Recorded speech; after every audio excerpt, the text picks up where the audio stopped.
சொல்றாங்க. ரொம்ப நன்றி. சிவன் விநாயகர் சூப்பர். தேங்க்ஸ்மா. பூஜை ரூம்ல வச்சுக்கேன். கண்டிப்பா. ஒரு நாளைக்கு ஒரு செலிபிரிட்டியில வந்து ஒரு சினிமா ஸ்டார் வந்து ஆட்டோல கொண்டு போனா நீங்க யாரை கொண்டு போவீங்க? கமல் தான் கொண்டு மறக்க முடியாத ஒருத்தவங்க டிராவல் பண்ணி கூட்டு போயிருப்பீங்க. இத்தனை வருஷத்துல உங்களுக்கு யாரும் வந்து அது ஞாபகமா இருக்கு? மறக்க முடியாம ஒரு 97ல ஒரு ஹாஸ்பிட்டல் ஒரு சவாரி போனேன். ஓகே. ஆட்டோல குழந்தை பிறந்தது. சூப்பர்.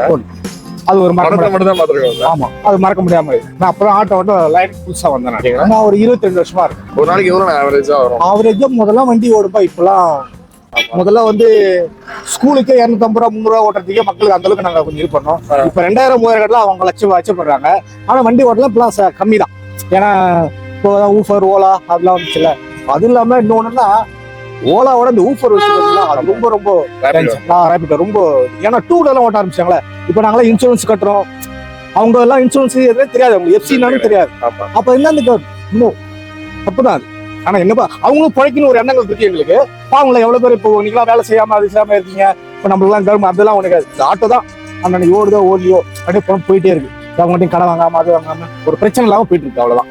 இப்பெல்லாம் அது இன்னைக்கெல்லாம் உட்காந்தேன் ஒரு 700 ரூபா கூட ஓட்டல.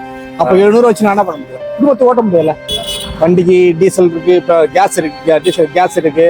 அப்புறம் நான் சாப்பிடணும், வெளில போகணும். நான் ஹஸ்பண்ட் ஒய்ஃபு ஒரு பொண்ணு இருக்கா. அதுதான் ஒண்ணு. இப்ப நீங்க ஆட்டோ ஓட்டும் போது பொதுவா பின்னாடி உட்கார்ந்து அவங்க கிட்ட பேசிட்டு வருவீங்களா?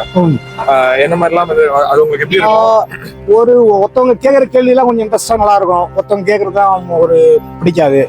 நீங்க அப்படி பண்ணீங்க இப்படி பண்ணீங்க. ஒரு ஆள் எவனோ தப்பு பண்ணிருப்பான். அதுல 10 பேர் எல்லாருமே பாதிப்படுவாங்க. அது ஆட்டோவா அப்ப அதுல போனா அப்படிதான் போவாங்க. எல்லாருமே ஒரு மாதிரி பாக்குறதுக்கு ஒரு மாதிரி இருக்காங்க அப்படின்னு ஒரு எண்ணம் நிறைய பேர் என்கிட்ட சொல்லிருக்காங்க.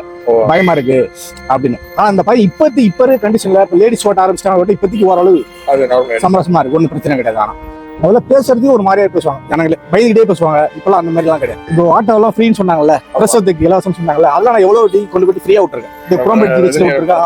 அவர் படத்துல சொன்னாரு, நான் செயல காட்டுறது நிறையா. அதே மாதிரி நிறைய விட்டுறேன். எங்க கொண்டு விட்டாலும் ஓரளவு ரொம்ப கஷ்டப்படுறவங்க கொஞ்சம் காசு அடிச்சு பிடிச்சிலாம் வாங்க மாட்டேன். எதை கொடுக்கறத கொடுப்பா யாராலும். அது படிக்கிற பசங்களுக்கு ஸ்கூலுக்கு போறேன்னா வரனா ஏத்த காசு வாங்க மாட்டேன். நான் வரேன்னா ஏத்த மாட்டேன், ஏத்துட்டு வருவேன். காசு வாங்க மாட்டேன். காசு கொடுத்தாலும் வாங்க மாட்டேன் பசங்களுக்கு. கமல் கொடுத்துல படிச்ச படம்னு சொல்லும் போது அது நிறைய படம் இருக்கு. நான் 2 வாட்டி 3 விடுது. இப்போ ஆபேசம் சொல்லலாம், குணா சொல்லலாம். ஜாஸ்தியா பாத்துருப்பீங்க. நான் எல்லா படமே 3 வாட்டி 4 வாட்டி பார்ப்பேன் பார்ப்பேன். அதே மாதிரி அஜித் படத்தையும் பார்ப்பேன். அப்புறம் எல்லாரும் படத்தையும் பார்ப்போம். ஒரு டைம்ல எல்லாரும் படத்தையும் பார்க்க ஆரம்பிச்சேன். இம்பார்ட்டன்டா பார்க்க வந்து முதல்ல கமல் தான், அடுத்து வந்து அஜித். இப்ப சவாரிக்கு வர்றதுக்கு காசு கொடுப்பாங்க, ஆனா அது போக எக்ஸ்ட்ராவா கொடுக்குறேன்னு சொல்லுவாங்க. அதான் இதுக்கு ஜாஸ்தியா கொடுத்தது உங்களுக்கு ஆவரேஜா ஒரு பார்ட்டி நீங்களே வந்து ஷாக் ஆயிருப்பீங்க. ஆமா, ஒரு 1000 ரூபாய் வரைக்கும் ஒரு பார்ட்டி கொடுத்தாங்க. ஏன்னா அவங்க வெளிநாடு போயிட்டு வரணும். அது எப்போ 2000த்துல அது 10 வருஷம் இருக்கும். அந்த டைம்ல எனக்கு ஏதோ ஒரு பிரச்சனை இருக்கு. அந்த டைம்ல வந்து காசு கொஞ்சம் கம்மியா இருக்குன்னு சொல்றது வாய் எடுக்கிறேன். 1000 வச்சுக்கோ சொல்லிட்டு போயிட்டாரு. நான் அதிகமா கேட்கவும் இல்லை. அவரும் எதிர்பார்க்காம கொடுத்தவர். அது ஒரு அப்பயே நம்ம சவாரி கூட்டு போய் நீங்க விடுறீங்க. அந்த இடத்துல ஒரு சவாரி முடிச்சுட்டு அவங்க தேங்க்யூ சொல்றாங்கன்னா உங்களுக்கு அது எப்படி இருக்கும்? எத்தனை பேர் சந்தோஷமா தான் இருக்கு. நிறைய பேர் சொல்லிருக்காங்க. சின்ன பசங்க சொல்லுவோம், வயசானவங்க சொல்லுவோம். நிறைய பேர் சொல்றது. இப்போ நம்ம போயிட்டு வந்தேன் சொல்லிருக்காங்க. காசு கொடுத்து போட தேங்க்ஸ் தான் சொல்றாங்க. ஒருத்தர் ஆண்டி கிட்டு இருப்பாங்க, கேட்ட காசு கொடுத்துட்டாங்க, தேங்க்ஸ் மாடு சொல்லிட்டு போறாங்க. சந்தோஷமா தான் இருக்கும். சந்தோஷமா இருக்கும். சிலது அப்படியே இறங்கி போயிட்டே இருப்பாங்க. சில பேர் சொல்ல மாட்டாங்க, அது போயிட்டே இருக்கும். இந்த காசு வச்சு பாட்டு சொல்லிட்டு அது இந்த இடம் வந்து ரொம்ப அருமையான இடம். இந்த இடம் எல்லாருக்கும் அட்வைஸ் பண்ணுவாங்க. ரொம்ப பண்ணுவாங்க. இதுக்கு நீங்க யாருக்குனாவது ஒரு பயங்கரமா அட்வைஸ் கொடுத்துருக்கீங்களா? ஆட்டோல ஓட்டுறவங்களுக்கு ஒரு லைஃப் அட்வைஸ் மாதிரி. நிறைய பேர் அவங்களோட கஷ்டத்தை ஏதாவது சொல்லிருப்பாங்க இத்தனை வருஷத்துல. கொடுத்துருக்கேன். வண்டியை பிடிச்சிட்டு வண்டி ஓட்டாதீங்கப்பா அப்படின்னு சொல்லிட்டு நிறைய வாட்டி. ஒருத்தவங்களுக்கு மனசு புண்படுறது பேசாதீங்க. ரொம்ப நாள் ஆசை ஏதாவது இருக்காங்க? ரொம்ப நாளா ஆசை. என்ன ஆசை? வாழ்க்கையில எல்லாம் ஆசை தான். ஒரு கார் வாங்கணும்னு நினைச்சேன், அது முடியல. அப்படியே ஏன்னா வருமானத்துக்கு இந்த மாதிரி நம்ம பயன்படுத்திக்கலாம். கண்டிப்பா. சரி, இப்படிதான் நம்மளுக்கு முடியும். அதிகமா பேர ஆசைப்பட மாட்டேன், அது பண்ண மாட்டேன். இப்படிதான் முடியும்.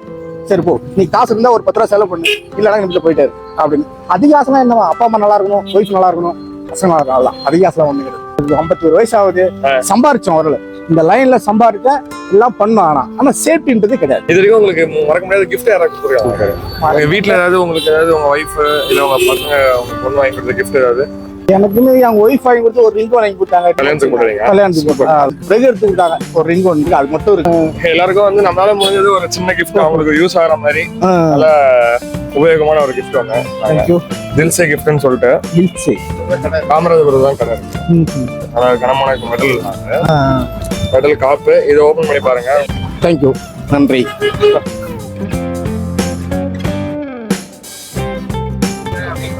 அந்த மாதிரி இப்போ அவங்க வீட்டுக்கு சொல்ற மாதிரி ரொம்ப நன்றி. சிவன் விநாயகர். ஆகாங்களா? சூப்பர். தேங்க்யூ. இந்த மாதிரி பூஜை ரூம்ல வச்சுக்கேன். கண்டிப்பா ஓகேவா? வீட்லயா சந்தோஷப்படுவாங்க. அது சாமி இப்போ கடல் வராங்கல்ல, அது சந்தோஷப்படுவாங்க. சூப்பர். வீட்டுல ரொம்ப பண்ணுவோம். ரொம்ப நன்றி.